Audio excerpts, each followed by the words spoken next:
Welcome back. So we are starting a new little series today. We're picking up our series with machine learning, and basically, where are we with that series? Well, previous ones we were focusing mostly on regression analysis, so simple linear regression, and then we went into multivariate regression, and then after that we explored a classification model. Well, not really. I mean, kind of, yeah, but it was more of a k-means, and so the idea behind k-means is it is a unsupervised machine learning model where you don't have to feed it any labels. It will gladly take a wonderful data set and it will create a nice structured group from it. So really useful if you don't know what group your potential data belongs to, in the sense of you just kind of want to get some structure out of it. So now that we've explored a little bit of the classification realm, we're gonna keep going down that a little bit more, and now we're gonna start talking about a different type of model, which is called random forest. So random forest is a very popular model because it's pretty flexible, so you can use it for both regression and classification problems. So that makes it very useful because, naturally, if you can use it for different types of problems, a lot of times it's usually going to be one of your first choices to go to. And then on top of that, it actually tends to produce pretty good results. We'll find that compared to other models that we've done in the past, this one actually does really good in the terms of accuracy. There's obviously more to the story than just accuracy and things like that, but you'll kind of find that random forest does really well, and we'll kind of get into some of the details as to why it does well, and some things that it's trying to compensate that exists maybe in other models that we would like to use, but can't necessarily right off the bat.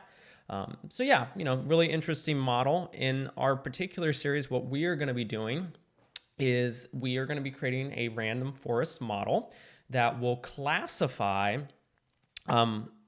basically whether a stock will close up or down based on the previous trading values. And on top of that, we are also going to be calculating some indicators, so technical indicators, and we'll be feeding that through our model as well. So we're going to be using different pieces of information, but the end goal is still the same.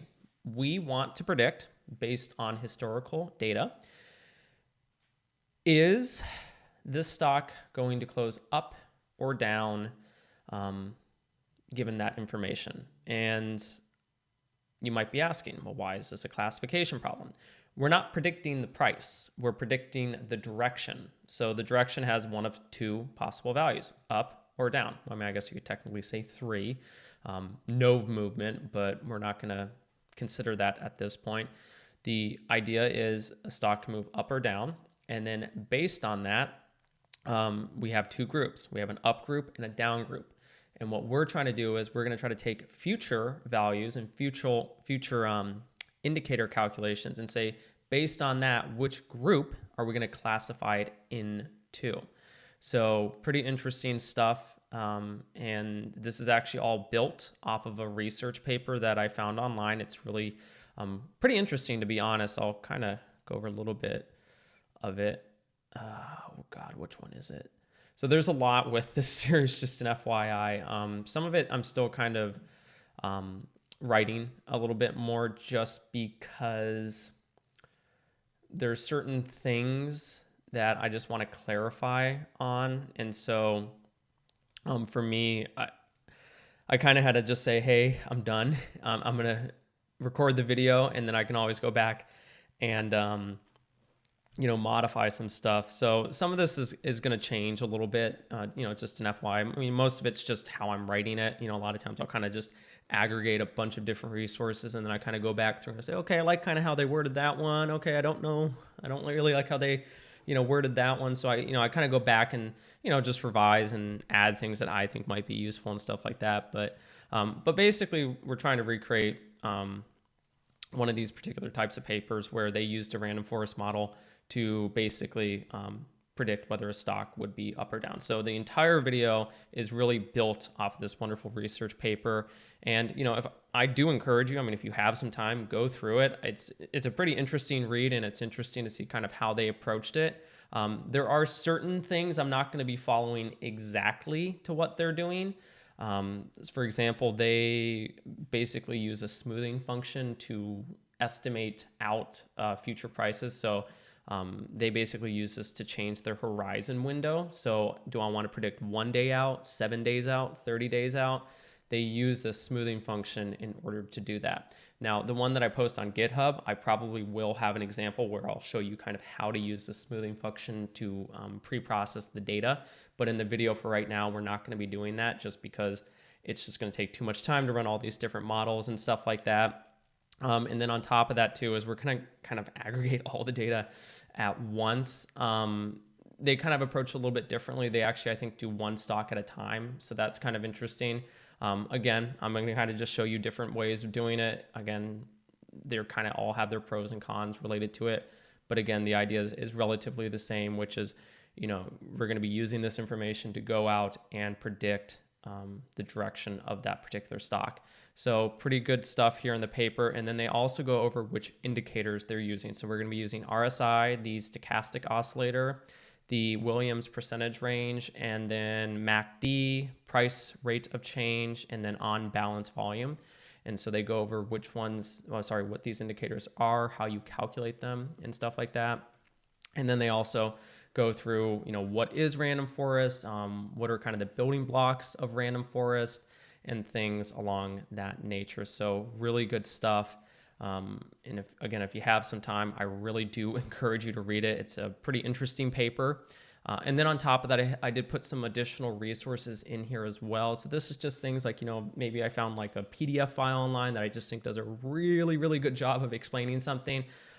This will also be on GitHub as well. So a lot of good information. And then the documentation that I'm going to be writing will also be there. Keep in mind, it's going to be changing a lot, so don't expect it to be static. Alrighty, let's get started. Okay, random forest. Well, what is random forest, right? Well, let's start with a simple definition and we'll go from there. So random forest is a machine learning ensemble method that is widely used because of its flexibility, simplicity, and often quality results. So that was very simple. That wasn't telling you too much. There was a couple key things there that hopefully maybe stood out a little bit. First one is an ensemble method. What we'll find with an ensemble learning method is we basically aggregate a bunch of different models, and we use the result of that aggregated models. of all those aggregated models, because, you know, the whole idea of, you know, 2 minds are better than 1, right? So if I get 50 people to give me their opinion on what the correct answer is, ideally I should be getting a general idea of what the average response is. So the idea is 2 minds are better than 1. So we're going to use a bunch of different models and we're going to aggregate all their responses, and then ideally we should get a pretty good prediction out of it. So that's kind of the simple definition, but there's more to the story than just it's an ensemble learning method and it's flexible and all this stuff. Random forest is actually kind of expanding on a different type of model. So it's expanding the concept of something called a decision tree. You'll also hear the term classification and regression trees. So that's kind of this umbrella term that we use to say decision trees that can be used both for regression and classification problems. Because random forest relies so much on decision trees, and it's really, I would say, the fundamental building block of random forest, it does pay to go through what is a decision tree. So decision trees is basically a flow-like chart structure, if you want to think about it. In fact, I'll bring up an image because it's probably just easier if I just show it to you than trying to explain it. Perfect. Great. So the idea behind a decision tree is we're trying to model how we make a decision, right? So we have to think about a decision as steps. I kind of like to think of them as rules. I'm not going to say that's really the best way to explain it, but the idea is when you make a decision, what are the steps in making that decision? Well, normally it first starts with kind of a starting point, right? So we'll call our starting point the root node. So in our example, this is just a really simple one. It's probably nothing super crazy. The starting point is, did the stock close up yesterday? Okay. If it did, so, and I don't know why I forgot it, just say, if it didn't, then we would say, okay, well, let's not buy that stock, right? So if it didn't close up, we don't even go to the next step. If it did go up, so if we go down this path, so this would be our yes path. If it did go up, then the next question we ask is the RSI above 40? Again, if that is yes, then we would move to the next step. If it isn't, again, we would not buy that particular stock. And then again, if we had proceeded and say, okay, well, the RSI is above 40 or whatever, then we would proceed to the next one. And we would say, okay, well, is the EMA of the MACD above the MACD? Just something simple or something like that. Okay, yeah, it is. And okay, then based on that criteria, we would buy that stock. If it isn't, then we would not buy that stock. And so this is the whole idea of a decision tree, is I'm trying to model how I make this decision. And based on that, we can use it to model these different things, and we can define each step. And basically what we can do is we can create a program that will be able to mimic these steps. Now, there's different portions of a decision tree. So as I said before, your starting point is your root node. So this is our starting point within that decision-making process. We have extra nodes that can be below our root node. And basically we call those decision nodes. So those are nodes at a given point in time where you have to make a decision, right? So it has the possibility of going into multiple different paths. So in this case, because I can either go to the next one or I don't have to go to the next one, we can call that a decision node, because again, it branches off into multiple different possibilities. Now, there's some mathematical terms behind this where I'm not going to get too much into detail. I'll kind of leave that more for the documentation, but the idea is that ideally you should have all possible paths. So you shouldn't have basically a situation where you're missing a potential outcome. That's kind of the idea behind it, and things like that. And then they're mutually exclusive. So if I take one path, I cannot take the other path. So again, if I take one path, I cannot take the other path. That's a very important assumption about decision trees. And basically, if you keep going down this tree, eventually you'll end up with what we call leaf nodes. So leaf nodes are the bottom of that tree in essence. I mean, not really the bottom, but basically a leaf node is defined as a point where there's no more splitting, there's no more decisions you have to make. You basically end up at a result. And if you do, then we arrive at what we call a leaf node. It's also sometimes called a terminal node. So you'll kind of hear different definitions out there, but the idea is the same. You've reached the bottom of your tree. You can't go anywhere else. You've made all the decisions. You've encountered a outcome. So you've reached an outcome. Now, I also put some more definitions here and stuff like that. Again, the root node, this is our starting point. I could be a little bit more specific if I wanted to, but if I wanted to put it in simple terms, we'll just call it our starting point. Really what you're saying is this is the entire population or sample. So this is where you have everybody. And then from that point, you split everybody into different groups. So 2 or more homogeneous sets. And so the idea of splitting is the process of dividing a node into 2 or more sub-nodes. So for example, here we are splitting. So we split down here and we split down there. So we're splitting our node into 2 or more sub-nodes and things like that.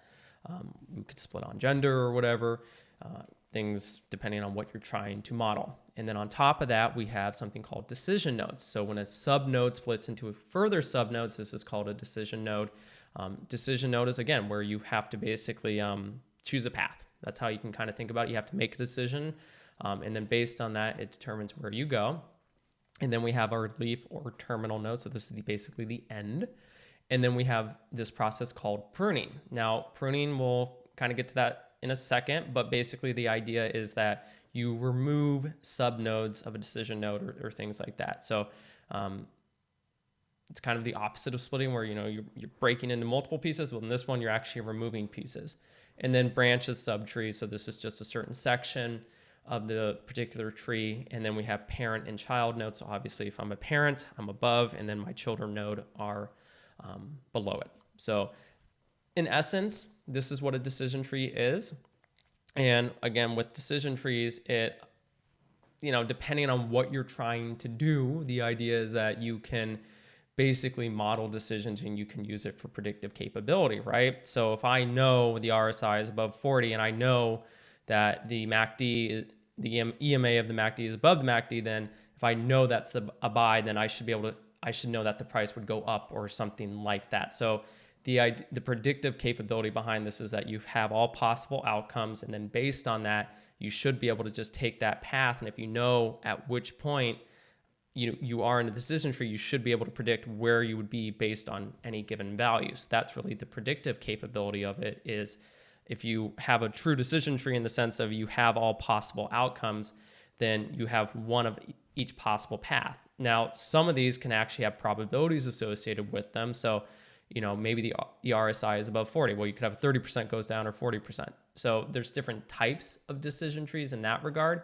But the idea is the same, is that you can use it for this predictive capability, because if I know each possible value and I then know the probability of going to the next one, then I should be able to model it relatively well, and I should have some predictive capability that I could leverage.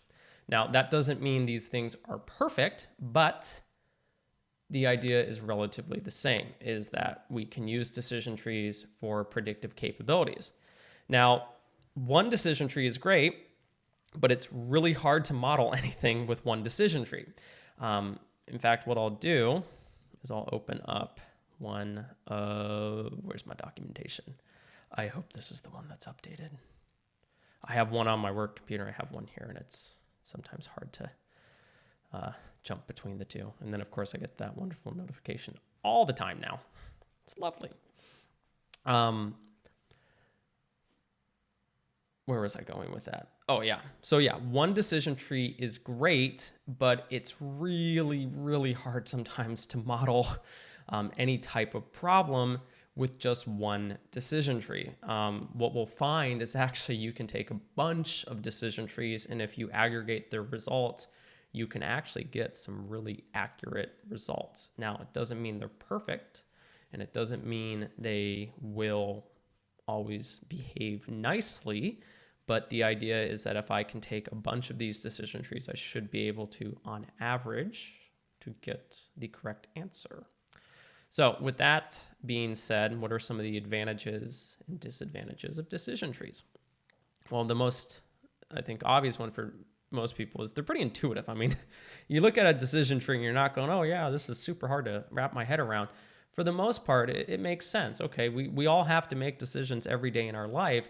All you're doing is you're just formally stating your decision process. How do you arrive at a decision? What are the components that you look at and things like that? So they're very intuitive. And they actually can be used even if you don't have a lot of data. They're really useful in that regard. And then they can also do things like expected values if you have probability or things like that.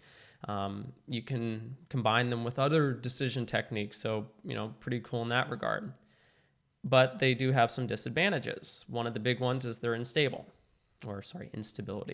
So even small changes to your input data, and I'll make this a little bit bigger, even small changes can actually have some dramatic changes to the overall structure of the decision tree. So very unstable, and that can obviously be a problem, because again, if I just add in a little bit more data, then obviously we could have dramatically different results each time, and that's not necessarily a good thing.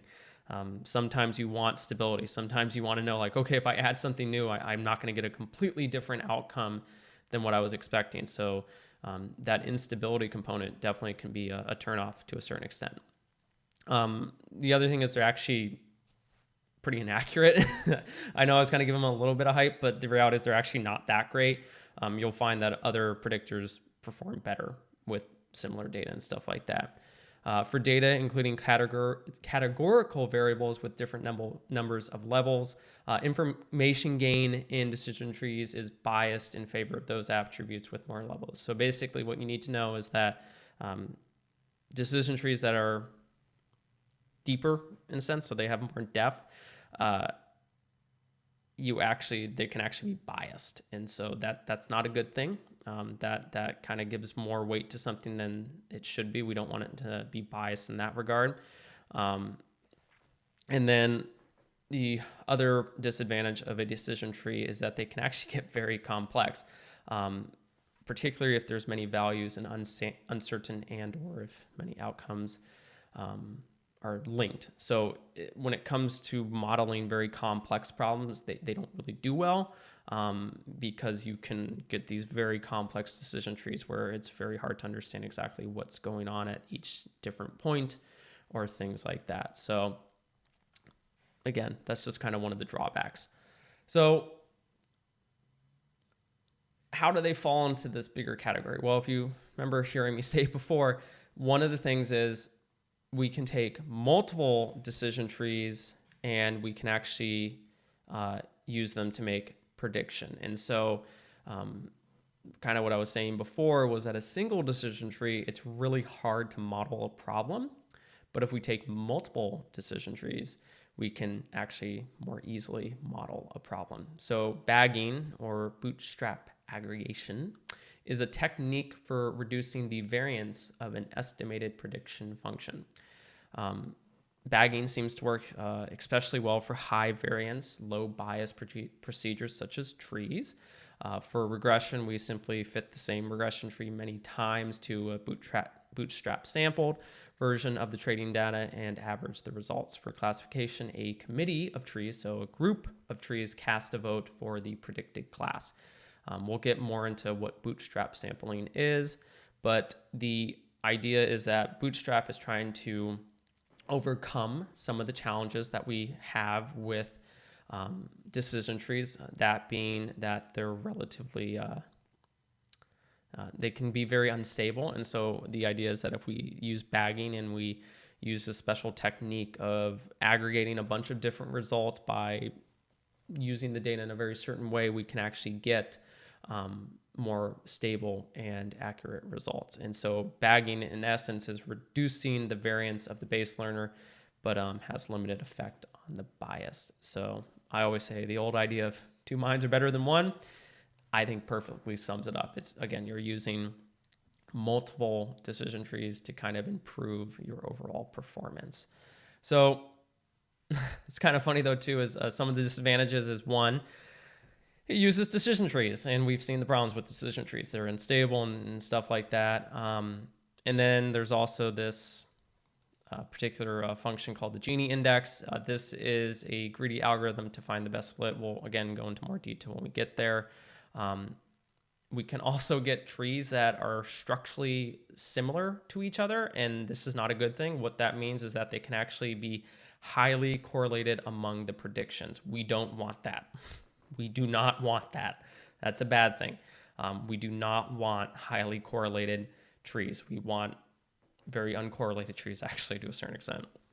So this is where random forest comes up. So all this was to give you some background. So random forest, they're basically trying to improve some of the drawbacks of decision trees. And then on top of that, it's trying to reduce this problem where even if we take multiple decision trees and we use them for predictive capabilities, there's still some challenges with that. So we're going to use random forest to improve on this technique that's already supposed to be improving on the decision trees. So decision trees are great because A, they're really easy to understand. One of the challenges though is that they actually are pretty inaccurate. So what does somebody do? Well, why don't we just use multiple decision trees, right? That should improve it. And so that was kind of the idea. Well, we can just do this very particular way of sampling our data. And then on top of that, we can use multiple decision trees and we should be able to get better results, right? Yeah, kind of. But there's still some problems with that. The biggest one is that they're highly correlated. We cannot have the highly correlated trees.